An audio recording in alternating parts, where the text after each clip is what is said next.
Welcome to the newsroom. I am Simisola Adiojo.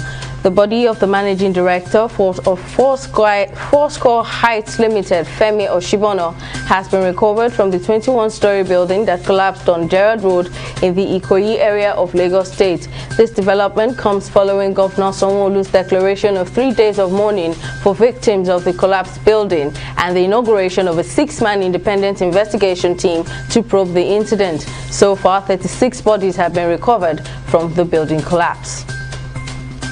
The founder of the LEZ Motors and LEZ University, Michael Adiojo, has denied reports that he sold the land of the collapsed Ikoyi building to Vice President Yemi Osinbajo. Adiojo addressed this rumor in a statement in reaction to an online report alleging that the land of the collapsed building was sold by him.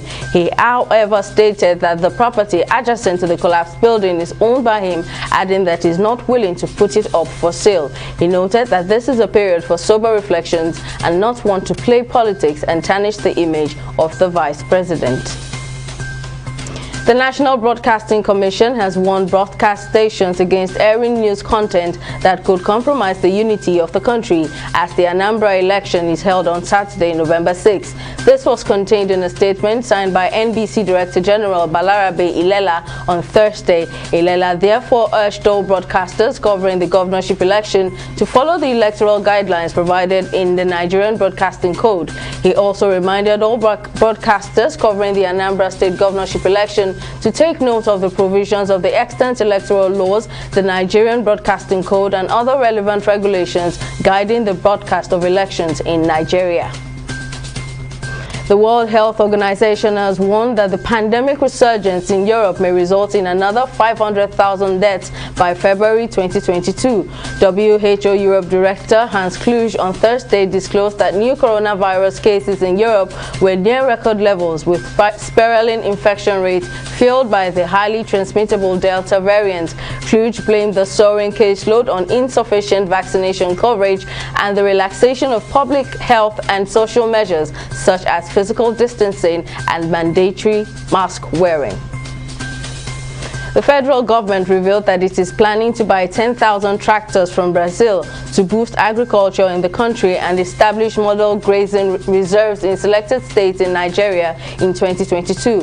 The Minister of Agriculture and Rural Development, Mohammed Abubakar, said this while appearing before the House of Representatives Joint Committee on Agricultural Production and Services for the 2022 budget defense in Abuja. Abubakar disclosed that the ministry will establish model grazing reserves in 7 states, including the FCT, and establish special agro-industrial processing zones in conjunction with the African Development Bank.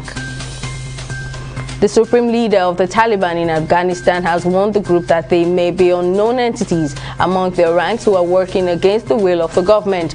The remarks were made by the Taliban leader amid growing global concerns over the presence of terrorist groups, including the Islamic State of Khorasan province, which has carried out at least 4 major attacks in different parts of Afghanistan since August 15. Since the Taliban took control of the country, its leadership has repeatedly warned of imposters and criminals joining the group in an effort to harm its image.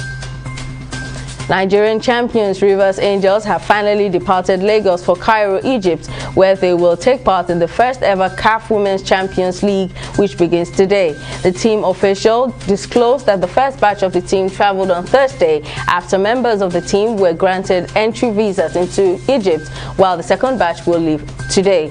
The Angels were initially billed to travel to Cairo on Tuesday, but could not as visas were not issued to some of the players. Rivers Angels, who finished runners-up at the WAFUB qualifiers in June to qualify for the maiden edition of the Champions League, will face Mamelodi Sundowns of South Africa, Asfa of Morocco, and 4-time Kenyan champions Vihiga Queens in Group B. That is all for now. Join us at 1 for more news updates. I am Simisola Adiojo.